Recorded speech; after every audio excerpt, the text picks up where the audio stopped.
uNkulunkulu ke wasehlisa ulaka lakhe. Verse 18.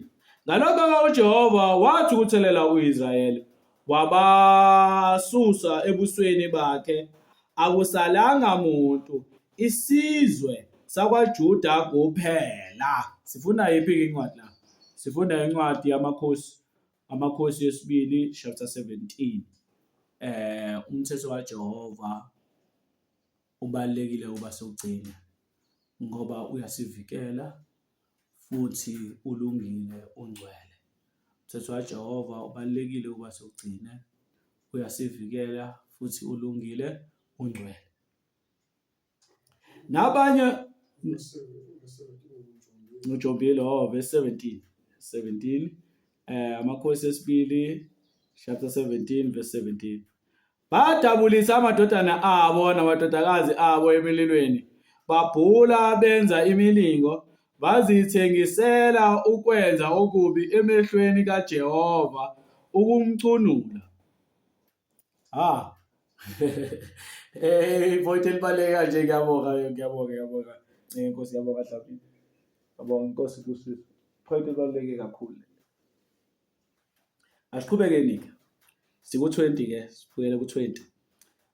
Umcunulo, okay. Badabulisa amadodana abo 17 namadodakazi abo emililweni, babhula benza imilingo, bazithengisela ukwenza okubi emehlweni kaJehova, ukumcunula. 18. Ngalokho uJehova wathi ukuthelela uIsrayeli wabasusa ebusweni bakhe, akusalanga muntu, isizwe sakwaJuda kuphela. 19. Naye uJuda akagcinanga imiyalo kaJehova uNkulunkulu wabo, kepha wahamba ngezimiso zakwa-Israyeli azenzileyo. uJehova wala yonke inzalo ka-Israyeli, wayihlupha, wayinikela esandleni sabaphangi, waze wayilahla ebusweni bakhe. Ngokuba wahlwitha uIsrayeli endlini kaDavide, bambeka uJerobhowamu indodana kaNebhadi inkosi. uJerobhowamu wamqhubula uIsrayeli ukuba angamlandeli uJehova, wamonisa ngesono esikhulu. Abantwana bakwa-Israyeli bahamba ezonweni zonke zikaJerobhowamu azenzayo, abasukanga kuzo. uJehova waze wamsusa uIsrayeli ebusweni bakhe njengokukhuluma kwakhe ngesandla sazo zonke izinceku zakhe abaprofethi. Wayesethunjwa u-Israyeli ezweni lakubo, wayiswa eSiriya kuze kube namuhla. Ngiyayibona indaba. Ulahle ini uIsrayeli? Ulahle umthetho kaJehova. Ulahle ini uIsrayeli? Ulahle umthetho kaJehova. Wenzani uIsrayeli? Wabhula kwaba namadlozi, waphendukela ezithombeni, wenza konke okunengekayo. Wakhonza nebandla lasezulwini, inyanga nelanga. Wenza konke okunengekayo, waqala waba nabanye onkulunkulu. So uJehova wasemnikela ngaphansi kwabezizwe.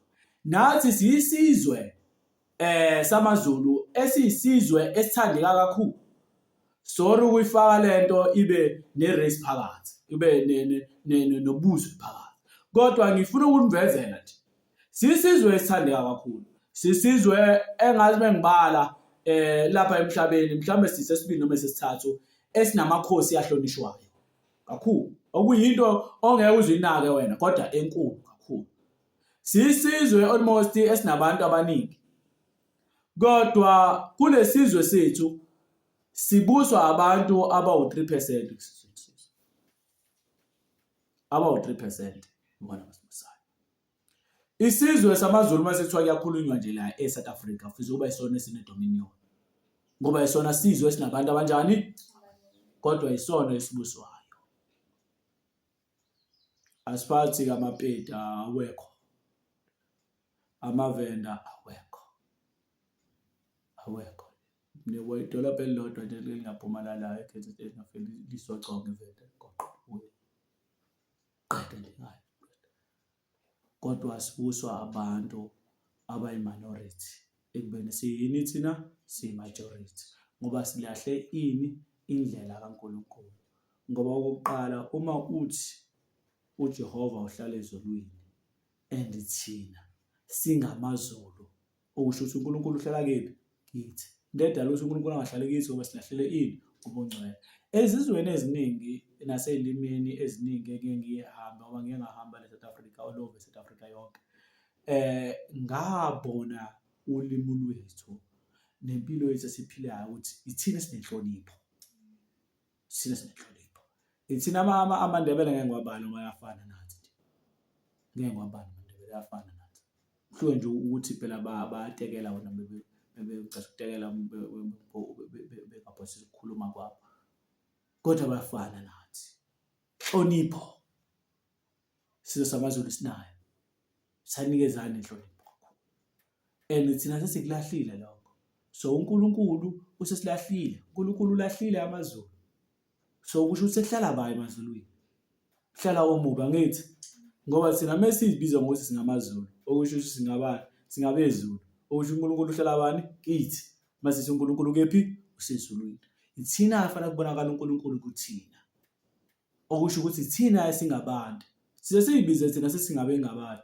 Okusho igabadi yini? Uphisi wetshe, uphisi wenhlabathi angithi. Uphisi wenhlabathi. Ingabantu. Bese sithina sabe ngabantu. Sithi singabantu, singabe umhlabathi, sohlangana umhlabathi. Sisho njalo, siyahlangana umhlabathi. Siwuhlangalani nomhlabathi, siphuma emhlabathini. Kodwa kulokho asiyivaluation ngalokho. Siyakubani ukukhuluma ukuthi hayi walunga, sithanda yonke into ukuthi sifanise nemvelo, kodwa yethu imvelo sinasihloniphi, nathi umdala simhloniphe, simazi. So kubalekile lokho uba sizazi. And lokho ngeke uze ukuthole unless umfowenu evuka phakathi kwenu anifundisa ngendaba kabani kaJehova, ngoba uzokwazi ukuthi aniqombise ukuthi hayi leli siko lihle, leli uJehova uthini. So yonke into uJehova akenzi lutho engalambuleli abaprofeti nezinceko zakhe ezimisabayo zigcine imiyalo yakhe.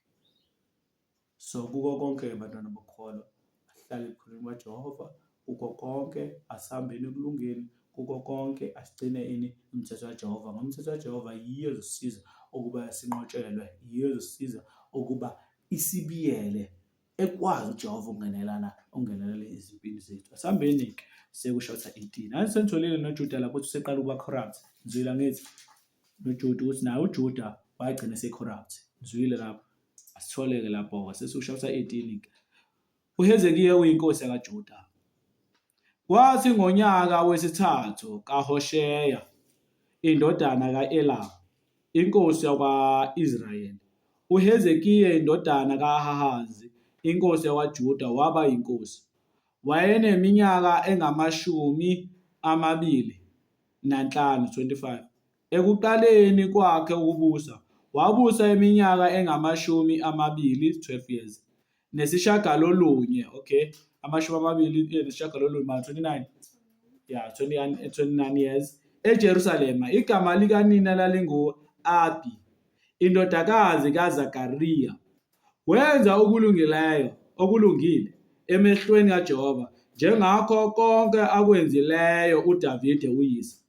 Wasusa izindawo eziphakemeyo, wadiliza izinsika, wanquma u-Ashari, wachitha inyoka yethusi ayenzile uMose ngokuba abantwana bakwa-Israyeli babeyishisela impepho kuyo. Kwaze kwaba ngalezi zinsuku yabizwa ngokuthi uNehushithani. Ake ngichaze inyoka ekhundirini. Yakhumbula indaba ekhundirini? Khundarini. Ngisho kahle? Kundalini. Kundalini. NgumZulu ngempela, ulimi lami lusaqinile. Yeah.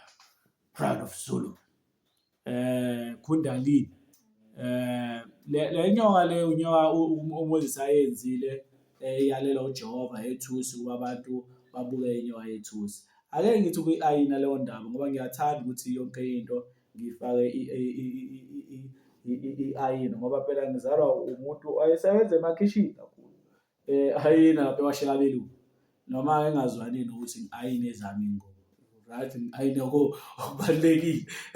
So la uMoses uyalwa uNkulunkulu ukuthi besendleleni ehlala abantwana ba-Israyeli bedelele uNkulunkulu, kwavuka ofezela abanqofela kanjalo nezinyoka zabalimaza ezinobuso obukhulu.